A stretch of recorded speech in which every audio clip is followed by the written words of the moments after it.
지금 제일 먼저 나오는 게 경영지도사인데, 그 경영지도사는 중소기업청에서 이렇게 선발하거든요. 근데 요거는 좀 특이한 게, 지금 보니까 그 한국인력관리공단에서 뽑긴 뽑는데, 예전에는 그 산업인력공단에서 한 게 아니라 경영지도사 협회 거기서 자체를 뽑았는데, 이제는 여기서 관리를 하더라고요. 근데 요거는 관련 대학원 전공을 해서 나온 사람들한테 이렇게 자격을 주고 그러니까 조금 생소하거나 관심이 좀 이게 좀 클래스가 높은 자격증이더라고요. 사실 보니까. 근데 저는 이게 부산 동의대학교 요 학과를 나와서 시험을 봐서 합격했는데 뭐 써먹을 일이 없습니다. 너무 저하고는 맞지 않고. 경영지도사 자격증 갖고 활동하는 사람들도 많이 있는 것 같아요. 그래서 이제 개인 사무실이라든가 국가기관에서 이제 예를 들어서 어느 기관을 이렇게 경영지도 하라면 그 지도사를 뽑아서 이렇게 그 국가기관에서 돈 줘가지고 하는 것도 많이 있는데, 저는 그 관심 없지만 하여튼 이렇게 경영지도 자격증도 있고, 따려고 하는 사람들은 또 공부를 열심히 했는데 안 따져서 그 문제가 있는 사람들도 많은 것 같더라고요. 시험은 현재 이렇게 시험 과목은 1차, 2차 이렇게 해서 저런 시험도 보는데, 옛날에 여기가 3번에 보면 영어는 그냥 현대에서 무슨 토플 몇 점 이상 이렇게 바뀌었더라고요. 좀 까다롭게 해놨습니다. 2차 시험도 저런 식으로 많이 어렵게 논술식으로 이렇게 많이 보고 있습니다.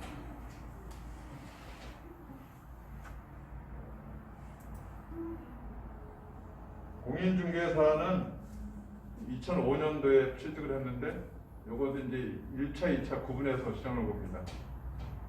요거는 이제 공인중개사는 하도 많이 뽑히니까 떨어뜨리기 위한 시험을 보기 때문에 공부를 아주 꼼꼼히 해야 될 필요성이 있는데, 제 생각에는 이제 그 인강도 듣고 많이 그러는데, 인강 들으면 상당히 좀 잘 이해가 안 가니까 학원을 좀 꼭 다니라고 저는 얘기하고 싶어요. 학원 강사들이 이렇게 하는 그게 상당히 많이 시험에 근접할 수 있는 내용이 많이 나오니까 학원을 다니면 좋겠고, 이거는 뭐 다 아시다시피 공인중개사 사무실 계속하면 되는데 그렇게 취득을 합니다. 공인중개사 하신 분들은 어떠시죠? 공부에 안 빠졌으면 좋겠습니다. 마약성이라서 하여튼 이쪽 한번 떨어지면 계속 해야 되니까 아주 피곤합니다. 근데 따놓으면 마음은 편한데, 보시다시피 시험 과목은 이렇게 동관학개론하고 민법, 인사특별법 이렇게 있는데, 여성분들은 이 공부하기가 좀 난해해요. 이게 남자들하고 구조가 틀리고 그래서 부동산 학개론은 무척 어려워하시더라고요. 여성분들은. 그다음에 이제 2차 과목도 이제 공시법하고 그 법령이 있는데 이렇게 되어 있습니다. 하여튼 시험을 떨어뜨리기 위해서 많이 난해하게 내니까 참고해서 공부를 하시면 되는데, 하라고 추천은 안 드립니다. 근데 이제 이렇게 살면서 그 공인중개와 관련된 법령이 사회생활에 많이 쓰이기 때문에, 특히 이제 여기 소장님 하시는 우리 김영희 선생님 같은 경우는 주택관리사하고 공인중개사를 공부를 해놓으면 엄마한테 조금 그 관리소장들이 하는 얘기를 좀 들을 수가 있어서 이해하기가 좋은 것들이 있습니다. 그 다음에 이제 주택관리사는 주택관리사가 있고 주택관리사보가 있는데, 주택관리사를 합격을 하면 주택관리사보라는 자격증을 주는데, 여기서 이제 주택관리소장이나 이런 걸 하면 3년 후에는 자동으로 보자가 떨어지니까 이렇게 아시면 됩니다. 이거는 이제 2011년도에 공인중개사는 2번 만에 합격했고요. 옛날에 하도 어렵게 나와가지고 데모한 적이 있었어요. 그때 한번 공인중개사는 했고, 주택관리사 요것도 몇 번 만에 합격했어요. 저는 이 세법, 여기 우리 회장님 계시지만 세법 분야가 너무 약해서 세법 때문에 아주 계속 떨어졌는데, 학원 다녀가지고 억지로 해서 자격증을 땄는데, 요거는 이제 각 파트의 관리소장이라든가 빌딩 관리를 하는 소장 나갈 때 자격증이 있어야 됩니다. 시험 과목은 회계 원리가 저를 아주 이렇게 피곤하게 했어요. 60점을 못 맞더라고요. 아무리 공부를 해도. 학원을 한 2년 다녔는데도 회계 때문에 몇 번 떨어져서 했는데, 억지로 해서 저거 합격이 돼서 그런 추억이 있습니다. 그 다음에 공정주택 시설개론, 민법, 그다음에 2차는 주택관계법규 관리 실무 이렇게 시험이 있으니까 보시면 될 것 같습니다.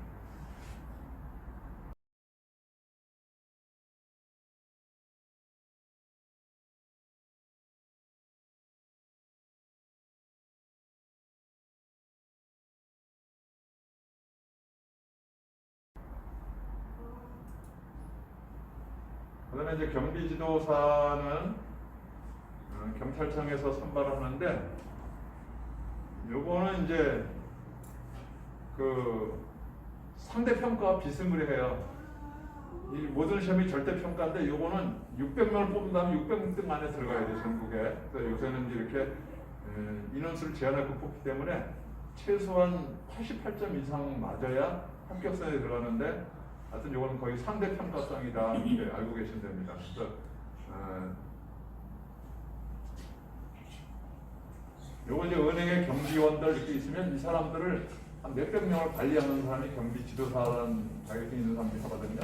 이렇게 했는데 요 시험도 보시다시피 이제 1차 시험, 2차 시험 이렇게 나눠져 있는데, 1차 시험은 두 가지를 보고 2차 시험은 필수 경비업법하고 선택은 세 과목에서 하나를 선택해서 이렇게 봅니다. 이제 저는 이제 군 출신이기 때문에 1차 시험은 이제 면제되고 2차 시험 중에 이제 두 가지만 보고 합격을 했기 때문에 조금 그 차이가 좀 있습니다.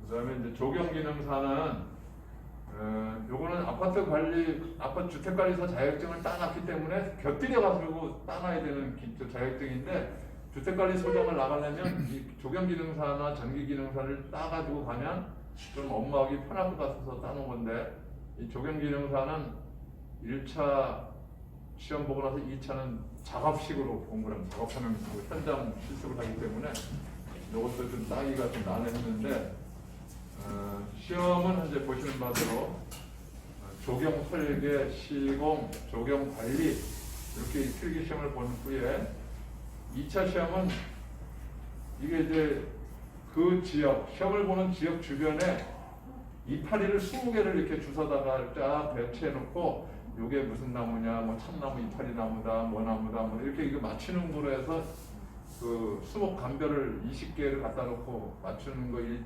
1번 제도하고 시험하고, 그 다음에 이제 조경 실무 작업은 보드볼로 까는 거예요. 예를 들어 보드볼로 까는 것은 보드볼로 걸린 사람 보드볼로 까는 거고, 한석 까는 사람 한석 까는 거, 실습을 쉽게 하는 거예요. 이게 가로, 세로, 뭐 3 곱하기 3 안에 까는 거를 이렇게 점검관들과 점검해서 점수를 주는데, 상당히 이것도 좀 난해한데 옆에 사람들하고 하는 거 보고 이렇게 한 기억이 옛날에 그 생각이 납니다. 그 다음에 이제 전기기능사는, 저는 제 성격은 군대 안 왔으면 아마 우리 지회장님 하시는 그런 일이라든가 전기기능 쪽으로 아마 제가 갔을 것 같아요. 제 성격상. 지금도 심심하면 이 전기가 좀 작업하는 걸 좋아하거든요. 그런데 전기기능사는 산업통상부자원부에서 선발을 하는데, 아파트나 빌딩 전기 담당반으로 근무를 하는데, 아마 아파트에 전기 하시는 분들이 이 자격증을 따가지고 가서 그 관리실에서 전기실에 근무를 하든가 없이 하는 사람들이 있거나 이렇게 될 겁니다. 근데 이제 저는 군 출신들은 또 이 8년을 경력으로 쌓아줘요. 군에서 기계를 만지고 나왔다는 그런 것 때문에. 그런데 그 군대 생활 8년, 7년 이상 된 군대 생활 한 부사관들 되는 거 자기 장교들은 전기 산업기사, 기사, 기능사, 기술사를 볼 수 있는 자격을 줘요, 경력을.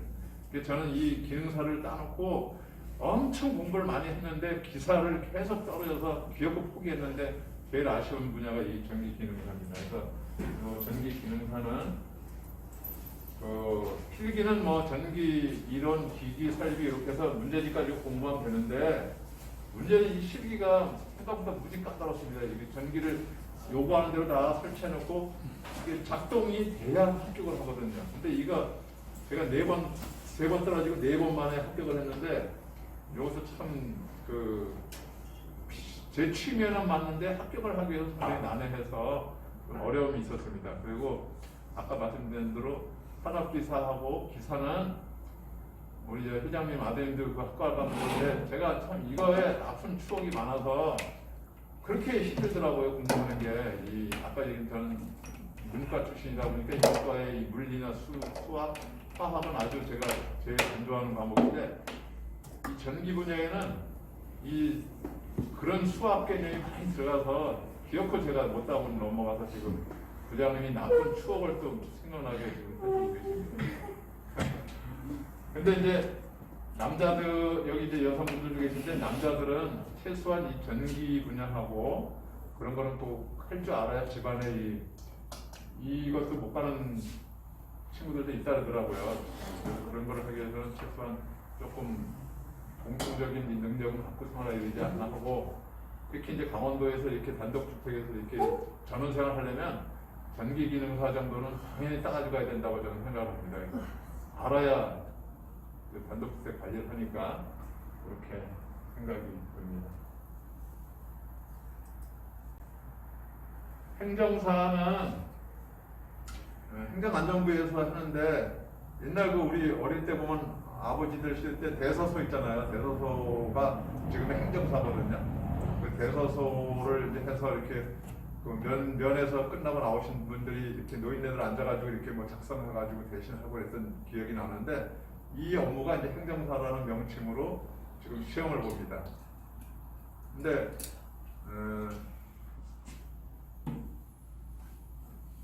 이 행정사는 이렇게 1차 시험은 민법, 행정법, 행정학 개론을 이렇게 시험을 보고 2차 시험은 사무관리 처리론이라든가 행정법, 민법, 행정 절차론 이렇게 해가지고 이거 변호사들이 해야 되는 거 아닌가 했는데 하여튼 과목이 까다로운 내용이 많습니다. 그래서 일부러 행정사가 되기 위해서 공부하려면 좀 난해하지 않나 생각하는데 이것도 마찬가지.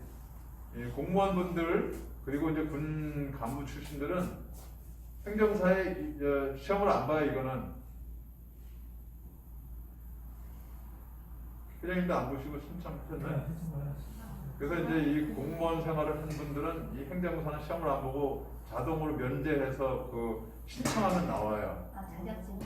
내가 이제 그 남양주 시청에 가서 이 경력을 이제 가서 떼어다 주면 그 행정사를 이제 자격증을 주는데 이 자격증을 갖고 오는 게 아니라 이 행정사가 실제 되려면 엄청난 그 돈과 그 시간을 가서 교육을 받아가지고 실제 그 경력 교육을 받고 와서 개업을 해야 되기 때문에 뭐 하여튼 어려운 걸로 알고 있습니다. 근데 행정사 그 몇 년 근무를 해야지 그걸 주는 거예요, 나라에서? 이거 그 7년인가 8년인가 뭐 그 기간 그거 있으면 아마 부사관은 안 되는 걸로 알고 있고 장교들 출신들만 아마 하는 것 모든 같은데 관공서에 부사관 됩니다. 되는가요? 모든 관공서 근무를 하면 경력을 인정해 주나요? 예? 모든 관공서가? 그 공무원 출신들 공무원이어야 되는 건가요? 공무원 20년 근무해야 될 거죠. 네, 공무원 20년. 아까 전기기능사에 그 군 간부들 7년인가 8년 이상 근무하면 그 전기기사 산업 그 뭐 그런 거 볼 수 있는 경력을 쳐주듯이 요거는 그냥 시험 없이 면제를 해서 했는데 아마 요것도 세월이 지나면 혜택을 없애지 않을까. 할 수 있으면 빨리 따놔야 된다. 젊은 사람들. 근데 뭐 이거 쓸 데는 없지만 이렇게 해놨습니다.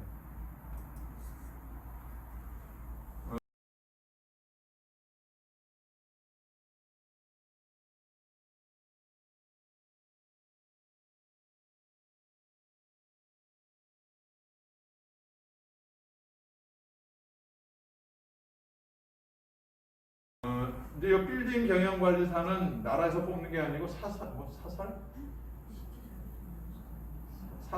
한국산업개혁교육원이라는 무슨 우리 나라에서 시험 보는 이런 산업인력공단에서 하는 게 아니고 개별적으로 시험 돈 내서 이렇게 따는 거거든요. 공부해서 요거는 이제 아파트에 그 관리소장 하는 거는 자격증이 있어야 되지만 빌딩은 자격증 없이 가서 소장을 하는데 그래도 빌딩 경영관리사라는 자격증을 갖고 있으면 날까하고 이제 여기서 따는 건데 하여튼 요새는 그 주택관리 자격증을 갖고 있는 분들이 가서 일을 하니까 이것 정도 뭐 크게 실효성은 없지만 그렇게 있습니다. 방화관리자 2급은 이제 교육받고 받는 거고요. 요거 버스 화물 택시 운전자격 요거 꽤 재밌습니다. 요거는 왜 땄냐면 이제 나중에 퇴직하면 할 일이 없죠. 취직이 안 됐을 때 버스나 화물, 택시 한번 몰 수 있을까 하고 이제 따는 거예요. 근데 이거를 한 번 시험을 보면 세 개를 다 같이 따요. 같이 한 장소에 다 시험을 보고 하니까. 그래서 이제 응시 자격은 일종 대형 또는 일종 보통 운전면허인들이 가서 이렇게 시험을 보는데 이 즉각 조치를 하는 그런 그게 까다롭더라고요. 여기 보시면 버스 운전 자격 시험은 이제 그 80문항에 60점 이상 돼야 되고 운전 경력 1년 이상 뭐 이렇게 자격 요건이 있고 택시, 화물 운송 자격 시험 이런 것들이 있습니다. 이제 버스는 버스 자격이 있어야 하는 거고 이제 택시 운전하시는 분들도 요 택시 운전 자격 시험이 있어야 택시 운전하는 거고 화물 운송 자격 시험은 그 노란색 그 영업용 달고 다니는 거 보셨죠? 그거 하려면 이 화물 운송 자격증이 있어야 돼요. 그러니까 이게 한 번 시험을 보면 이렇게 세 가지를 같이 보는 게 좋아서 따놨는데 시험은 그 오른쪽에 보시면 이렇게 해서 시험을 봅니다. 설명을 드리면서도 좀 관심 없는 분야 계속 설명을 드리니까 이제 민망스럽네요. 관심 없으잖아요.